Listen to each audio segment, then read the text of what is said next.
Hi guys, Foxhound here, and today we're going to take a look at some of the changes that have been brought by the latest patch. I'll see you after the break.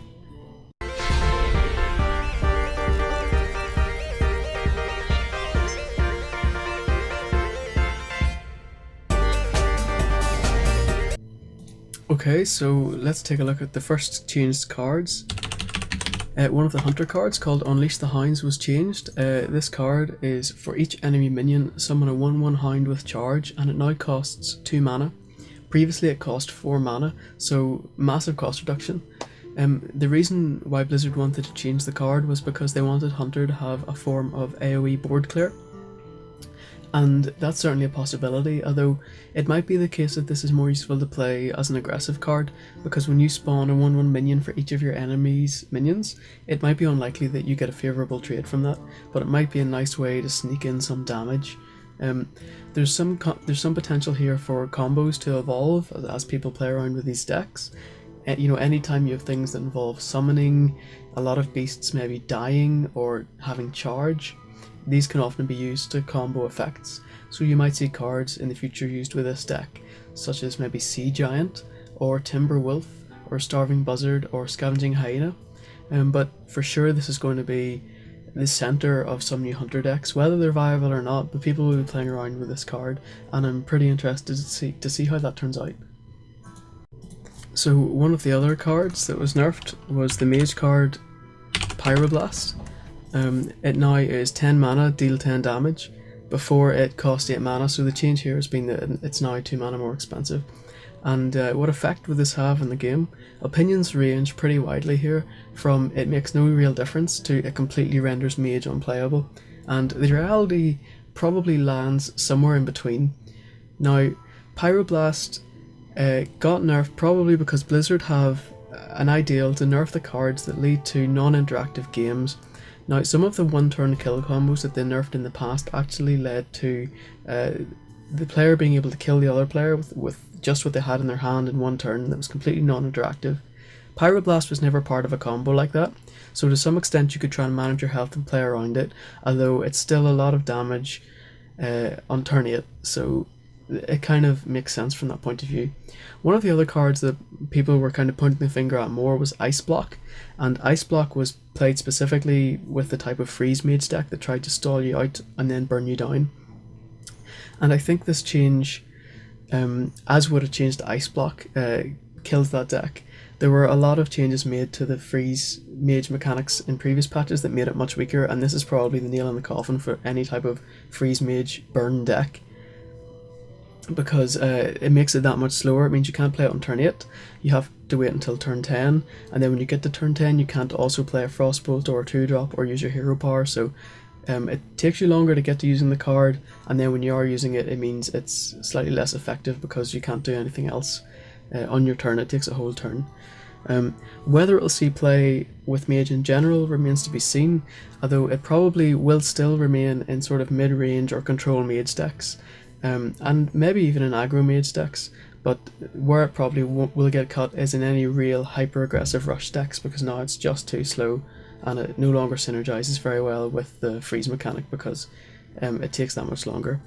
Now, one thing that might make this analysis not so accurate is that some of the other cards, some of the other changes in this patch have been nerfs to aggro in general, and it might lead to the game slowing down, and if the game actually slows down, you might actually get your 2 turns.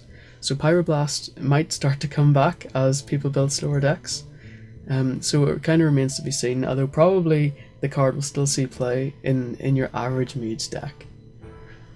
Okay, next up on the nerf block was Bloodup. If we can find it, there it is. I disenchanted mine, so you're going to have to make do with grayscale, sorry. Bloodup is now, it reads Stealth. At the end of your turn, give another random friendly minion +1 health, and it costs 1 mana and it's a 0/1. Now, previously the Blood Imp was a 1/1, and it was stealth, but it gave all your other minions +1 health while it was alive. So this card has been nerfed insanely heavily. There are people who are arguing that it's actually stronger now, and while that probably isn't the case, I can definitely see where that argument comes from, because the longer this card now stays on the board, the more it starts to build up that health buff. So before it could only buff a maximum of 1, and now the maximum is only constrained by the amount of time that it's on the board. So while I wouldn't say it's stronger, it is definitely different, and it has a higher cap on how useful it can be, although in the vast majority of cases it would probably be much less useful now, because before it was played as part of an aggro warlock deck that really relied on giving all their cheap creatures that extra health to stay out of damage ranges that spells and hero powers could do to clear the board, and it certainly won't be anywhere near as effective in that scenario anymore. Interestingly, the Blood Imp kind of influenced an awful lot of the metagame. Because it was so strong, decks actually had to evolve to be able to counter it. So this saw some play for Wild Pyromancer in so many decks. So with that in mind, it's sort of also an indirect nerf if it sees less play to Wild Pyromancer, also to cards like Arcane Explosion, Doomsayer and Abomination. So we might see an awful lot of changes to the metagame just based on this one card change right here. So another one of the changed cards was the Warsong Commander. So let's bring it up.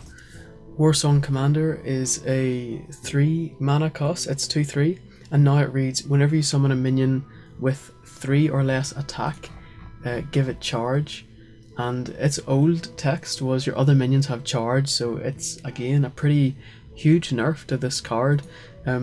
One of the reasons it was nerfed was because the old Warsong Commander was involved in a lot of one-turn kill combos, where you would play huge creatures like the Giants and be able to attack with them immediately, and then it saw play with the Brewmaster, where you would take the card back in your hand and play it again and hit it again and so on, and you could deal insane amounts of damage with that sort of play. So this change has been specifically to just completely stop those decks dead.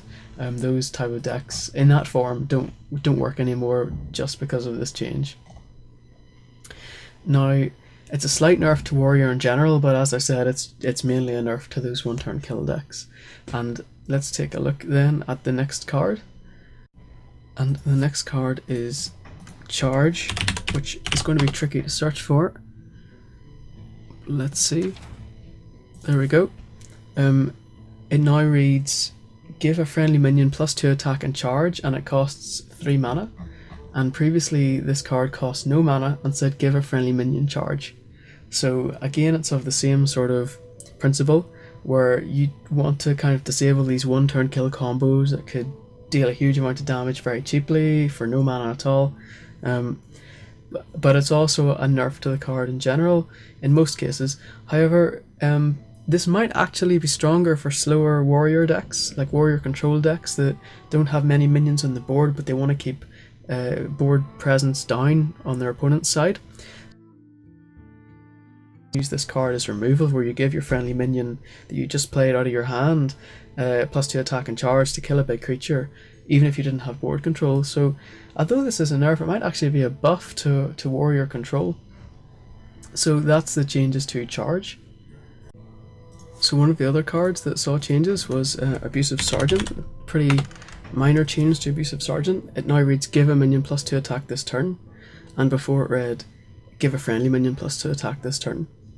This probably won't lead to too many differences. The only one that springs to mind might be that it's a slight buff to Priest, in that they could play this card on a 4 attack enemy minion, and Priest don't have any removal at the minute for 4 attack creatures, and it would become a 6 attack creature, and then they could use Shadow or Death. So that might be a consequence, but it's quite an edge case, and generally this is like a very minor change indeed. So another one of the changed cards was Dark Iron Dwarf. It now reads Battlecry, give a minion +2 attack this turn, and before the patch it was give a minion +2 attack. So this is really quite a big nerf to Dark Iron Dwarf, and this was kind of one of the staple cards used in aggressive decks and aggro decks. So this is a nerf to aggro in general as well, and this is a slight buff in the scenario where you play the Dark Iron Dwarf onto an empty board, in that you don't have to buff one of your opponent's minions permanently. But that play happens so rarely that it probably won't make a huge difference. I did feel that Dark Iron Dwarf was overvalued pre-patch, and now it's even weaker than it was. And whilst it's still a fine card, I suspect that it will see quite a lot less play post-patch, and with so many other quality 4-drops available, it might actually not see very much play at all after the patch, especially because aggro is getting a little bit weaker in general. And now we'll take a look at the Novice Engineer. This is probably the biggest change in the patch. Maybe Bloodup is equally important, but Novice Engineer has had a massive change. It used to be a 2 health minion, and now it's only a 1 health minion. And while that may not seem like a huge deal, it really is a really significant nerf to this card. And the reason it was nerfed, according to Blizzard, is that it was included in decks just without thinking. It was like, you're going to make a deck, so put in 2 Novice Engineers and go from there and put in the rest of your cards. And now it's not that obvious pick. Now, before the patch, Novice Engineer was mainly superior to play in the late game because you could get instant draw and play the card you drew immediately. But most of its strength, aside from the instant draw, was that it would survive on the field to be buffed, because it's quite difficult in the early game to deal 2 damage, and sometimes you might not want to spend your mana getting rid of a Novice Engineer because it only has 1 attack. And it would often stay on the board to be buffed, often by something like a Shattered Sun Cleric, or even a turn later a Dark Iron Dwarf or a Defender of Argus. And this was a really popular play in aggro decks. You'd play your Novice Engineer, you'd play your Shattered Sun Cleric, you'd play your Defender of Argus. And the game, whenever you were playing an aggressive or tempo deck, the game really did get quite snowbally, in the sense that if you were able to get that strong board position near the start of the game, your first 3 to 4 turns, it was almost impossible for your opponent to come back from that losing position. And Novice Engineer was a really big part of that. And not only has the Novice Engineer itself been nerfed, so now it's less likely to stay around on the board, but also the buff cards, all 3 have been nerfed. The Shattered Sun Cleric 1 patch ago, and the Dark Iron Dwarf and the Defender of Argus both nerfed in this patch. So these changes as a whole are a nerf to aggro, they're a nerf to tempo decks, and they're also going to lead to a little bit of a change in how the game progresses. The game is not going to be decided anymore quite so strongly by who has the cards out quickly that give them board position. The game won't be as snowbally, and it will probably help comebacks to happen more often. So this change, in combination with the other buff card changes, is actually going to have probably a really significant impact on the entire metagame. So when would you still use the Novice Engineer? Well, it's still a fine card, but compared to the Loot Hoarder, the Novice Engineer was always a little better later in the game, and the Loot Hoarder was better as a 2-drop, and that gap has certainly widened with this change. Novice Engineer is still a viable 2-drop, but it's nowhere near as good as one of the other 3/2 2-drops with an extra effect. They don't give you that same board presence anymore, so Novice will still be included in later decks for control decks, or in combo decks for use as a cantrip to thin out your deck to pull your combo, but in most cases it'll probably be swapped out for Loot Hoarder, not because the cards were really similar, but because the Novice's extra health and the buff minions allowed them to be played in similar scenarios anyway, and now the distinction between Novice and Loot Hoarder is a lot greater than it was. So most people will just swap in Loot Hoarder for this card. It will probably still see play, however, in the control decks, but this is a really interesting change because of the impact it will have just on the metagame as a whole, and it should really slow the game down and weaken aggro quite a lot. Another one of the important nerfs was to Vass Windrunner. This was a really similar card to the Novice Engineer in that it was an auto pick in almost any deck. This used to be a 5 mana card, it's now a 6 mana card, and that's the extent of the changes. So 5 mana for a 5/5 to start off was great. It was good stats, but the real power of Sylvanas was the Death Rattle. The Death Rattle is take control of a random enemy minion. So this is essentially a free random mind control, which is an insanely powerful ability. And the way that this was activated as part of a Death Rattle was really interesting, because every time you played Vass Windrunner, your opponent had to reassess the state of the board, because you can't just trade with it the way you would normally trade with a minion. The reason you would play Sylvanas was to claw back board control, or disrupt your opponent's play, or just make your opponent reconsider their play. So this aspect of the card hasn't changed, and it's probably still worth including. But as is the theme with a lot of these changes, all it serves to do is slow the game down. You have to wait that one turn more before you can play Sylvanas. It's still a great card. In the very tempoest of tempo decks, it might be getting cut. However, as the game as a whole slows down, this will probably still be a really strong card. So just to wrap up then, what is the future of Hearthstone after this patch? So we've seen that there have been a lot of nerfs to aggro that we've spoken about in detail, and there have also been buffs to control, both directly and also as a consequence of the nerfs to aggro. So we're going to see control be strong. Control Druid was strong pre-patch and probably will remain quite strong. Mage control is something that might be a little bit underexplored. This was played in the middle of the beta, but then Freeze Mage became popular, and both with the burn style with a lot of spell damage or with frozen giants, and then that kind of became the direction people played Mage. So I think we might see a return to exploring Mage control. It still could be quite strong, but we'll see. There have been a lot of warrior card nerfs, and I think people are saying, warrior is dead. However, the nerfs are pretty bad for one turn kill warrior, but they're not actually too bad for control warrior, so we might see control warrior survive or even increase despite the general feeling that warrior's dead, essentially. I'm not sure that really will be the case, but time will tell. In terms of Warlock, Warlock control decks were really powerful. Warlock decks like Handlock were becoming prevalent. Those are decks, that draw a lot of cards, use Twilight Drakes that have Mountain Giants, or just generally, act control-y. The Mountain Giant combo is one of the combos that actually still works.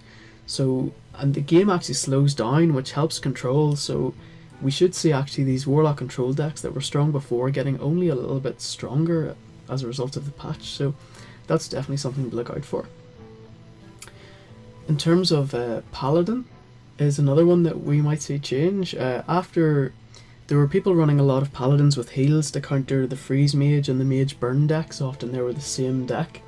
And then after the Mage got nerfed, then there was no reason to play Heal Paladin anymore, so people kind of abandoned Paladin, but it'll be worth seeing a return to Paladin because there's possibly more to come from Paladin.